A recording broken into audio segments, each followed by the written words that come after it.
Chapter 31. Cyril. Need to check in. Who should I start with? Mary will keep me on the phone too long, talking about her mom and everything she has from her hairstyle to her hangnail, Cyril thought. He checked to see if his phone was fully charged. There was Noelle, Grace, Wyndham, and others on his list. He wanted to close his eyes and randomly pick someone. Then his usually logical self took charge. Wyndham, meet me at Mountaintop at 1 o'clock, okay? I see you then. He didn't want to have that conversation over the phone. Noelle and Grace, in all likelihood, didn't have any reception at sea, so he'd wait until they contacted him. Well, I'm back to Mary. It's early for rum, but I think I'm gonna need one. Cyril brought down a fifth of Cruzan rum and a water glass from the cabinet and filled it halfway. On his third-floor balcony, he stood and looked across the aquamarine waters of the sea and sipped. The cushions on the furniture showed signs of dust and leaves since Mary had not been there to freshen them up every day. So he set the glass on the table and brushed away the debris. This feels nice, he said to himself as he bore himself in place. Hello, Mary. How are you, my love? He held the phone, listening, only giving a barely audible acknowledgement from time to time.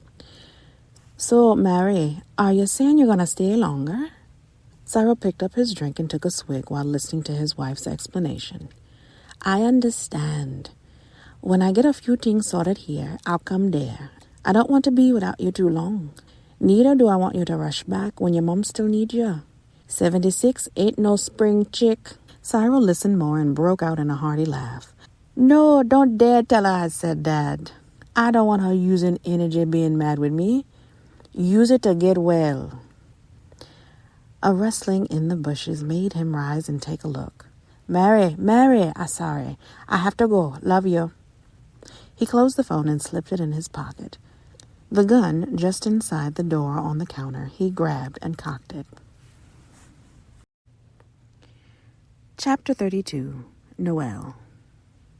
Noelle and Christian took turns at the helm during the smooth and relaxing voyage. Grace and Kirk quickly adjusted to leaving that work to them, while they made meals, sunbathed, and laid on the chases, each with a book. Refueling wasn't necessary because the summer breezes had the holding capacity to take them home and beyond, especially with the wind blowing in their favor. But it was pleasant to dock and walk around on land. Kirk asked Noelle to stop at Eleuthera. If this delays us for a half a day or so, that's all right. We have nothing to rush back to. Our family is here, me and Grace. A flash of panic showed in Christian's face. Then he relaxed. The team in Lauderdale planned for possible delays due to the weather, so he smiled and agreed with Kirk. You and Noelle are welcome to stay a while when we get home. I'll get you plane tickets back whenever you want. Noelle watched the back of Christian's shirt become instantly soaked with perspiration. Look at Mr. Tough Guy cool now. What do you say to that, Noelle? I've tied up so much of your time these couple of weeks, so let me do something for you and Christian in return.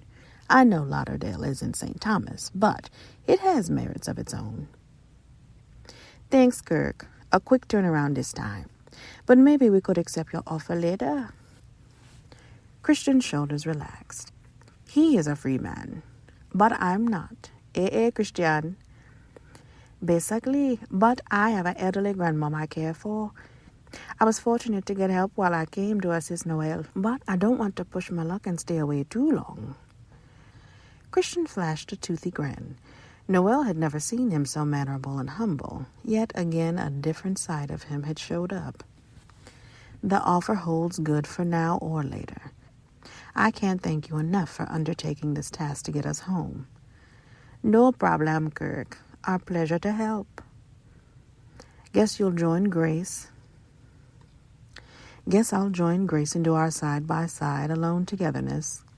We shouldn't be long. When we get back, you can go and try your leg on solid ground. This is a beautiful island. Noelle helped Kirk and Grace into the rowboat to head to the pier. Christian met him midway to the yacht. What the hell, my son? This isn't a pleasure cruise, is it? You don't want them to feel like we hijacked their yacht, do you?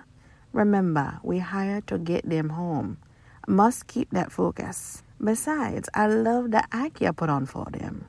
All soft, polite, and concerned about your grandmom. The buzz of Christian's cell phone startled him. Good. Got a signal. Hello? Christian walked away from Noel to the far side of the yacht. Noel went in the opposite direction. Cyril, we're in Eleuthera. Shouldn't be too off schedule getting to our destination. Noel took a quick look around and then returned to his conversation. Christian is on a call now, too. As he listened, Noel swayed from side to side. Oh, I'm sorry. I was moving around and that probably caused interference. I'm perfectly still now. When Christian came towards him, he quickly changed the tone of his conversation. Okay, Desaline, I understand everything. Gotta go, love you, Dodo. Christian's macho had gotten back on board. Noel could see it all over him, so he returned to his submissive self. Oh, man, that was Desaline. I don't know why I even call her. I thought she'd be happy to hear my voice, but no, she started right in on me like a mad goose. Maybe she'll eventually peck your balls off. That's if you still have any. Oh, man, you don't have to talk like that. You wait. We'll see who has balls before long. Chapter 33. Cyril.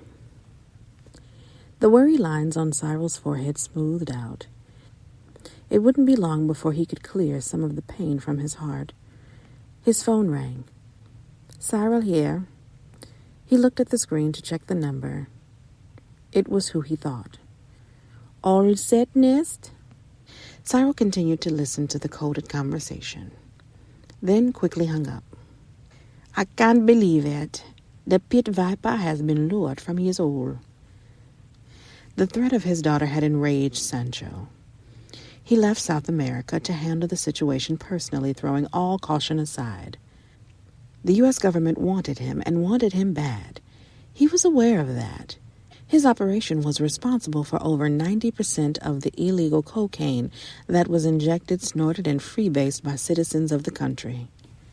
The nationwide scourge affected dwellers in tenement houses of Harlem as well as those in the hillside mansions of Hollywood. No echelon of American society was exempt. Victims were just as likely to come from small, rural farming communities as from inner-city ghettos. He had been riled. No one threatened his Angelica. She was his heart. Anyone who tried to take her away from him or threatened her paid for it, and in no small way, usually with their life. Under the cover of night and with the help of island authorities, Sancho landed in Antigua to check out the progress there. It was suitable and everything matched the intel he had received. It was also safe. He gave the order and expected Angelica to arrive at the base camp when an Antigua authority contacted him with unwanted news. His daughter had been abducted and was in St. Thomas, a hostage in a hillside villa. Along with that information was a message. If you want her, come here and get her. If not, she belongs to me. Okay, lovey, he's got the news, Cyril said. He still had not heard from Grace. He didn't worry too much because this was the nature of their relationship. She was assured because Noah informed him of that. It seemed as if Kirk was being a second skin now. In time, they would talk. With all the maneuvering, it was best to stay out of touch. Chapter 34. Grace. Like young lovers or newlyweds, Grace and Kirk held hands and strode through the outdoor market, looking at handmade island souvenirs. She collected cups, so she picked one. As she opened her pouch to pay, she heard, I have it, Grace. Is there anything else here you want? Kirk looked at her and waited for her to answer. Oh, nothing else. I'll add this to my collection. Do you think we should go back? Maybe the guys want to look around a bit before we sail. I doubt if either one has been to the Bahamas before. Kirk agreed, so they made their way to the yacht. Christian had fallen into a solid sleep while Noel went about checking to ensure everything was fine for the last leg of the trip. According to Cyril, all was set and waiting for them to arrive. Noel looked at Christian, who appeared to have lost all reserve and was acting as if this was a real pleasure cruise, not business. Something he had accused him of only an hour earlier. He touched his foot that extended beyond the chase. Christian! He woke with a start, seemingly surprised that he had been asleep. "Yeah, Noel. Kirk and Miss Grace are boarding. You don't want to be found sleeping on the job, do you?" "Hell no. Why you let me go into a sleep anyway? I didn't realize keeping you awake was included in my duties." "Shut up, Noel. You're such a prick." "If you say so, my son." Noel helped Kirk and Grace reboard and informed them that neither he nor Christian wanted to go ashore. "If it's suitable, we'll leave port. We got an advisory that a system is coming our way. We can likely get ahead of it if we leave now." "That's perfectly fine with us, right, Grace?" Grace nodded. "I'll be happy to get home." She lied because sometimes she wanted to be anywhere but there. This time she wanted to get back home and to her lawyer. This had to end, for her sake and Kirk's too.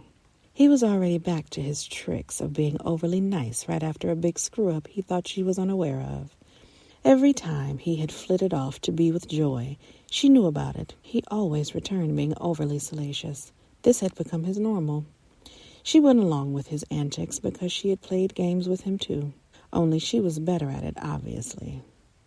Her yearly writer's retreat was her opportunity to meet up with Cyril. Usually it was in St. Thomas or Antigua. On occasions he was able to fly to other parts of the world for their rendezvous. During the night, 4 speedboats rushed to the side of the Summer Breezes and Christian lowered the bags to them. Then they scurried off into the night. Noel stayed at the helm and moved effortlessly through the still, placid waters. They would be in port when the weather got ugly. That would be perfect. Arrive at night in the rain while ample cargo still on board. Chapter 35. Cyril. "Desmond, what's the word?" "I dropped off his double at the camp. When he gets a heads up and assured that nothing foul is going down, he's going in. I suppose he'll be quite delighted and surprised to see her. Very grateful, too. No one wants their child to be hurt. This he will understand better than ever before. I know his pain." "For sure, Cyril. Sorry, I just got notice to come and fly him in. Peace out, man." Cyril looked at the young woman sitting next to him and smiled. "Now we wait. It's wonderful to have a parent that loves you so much he'd walk through hell with gasoline pants on, Angelica." Love is a powerful emotion, but hate sometimes is even more powerful. This was deep insight for someone in her early 20s, Cyril thought. "I agree, because it comes from your darkness, not your light. I don't like to go to that place within me." "Shh." Rustling in foliage on the hill leading to his house got Cyril's attention. He opened the closet door and gently nudged Angelica inside. He withdrew his gun from his shoulder holster and went to the louvered window. Below, 2 men snaked along the cleared path that led to his first-floor patio. As they stepped onto the terrazzo floor, Cyril switched on his outside lights and lit up the area like daylight. DEA agents rushed the intruders and handcuffed them. "Alpha Bravo, James for Cool One is in custody. Headed back to Seabird. He's ours. Got him." Cyril watched as commandos took the apprehended to a helicopter in a clearing.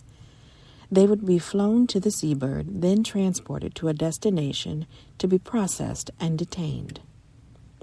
Cyril reholstered his gun and went to the closet.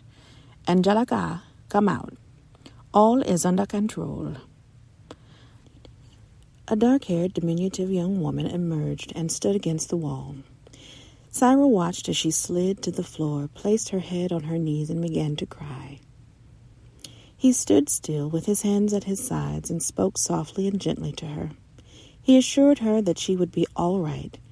To lighten the atmosphere, he said, "Would you like a beer? I'm not offering anything stronger." He held out his hand and helped her to her feet. He pointed to the papasan chair in the far corner, then went to the fridge.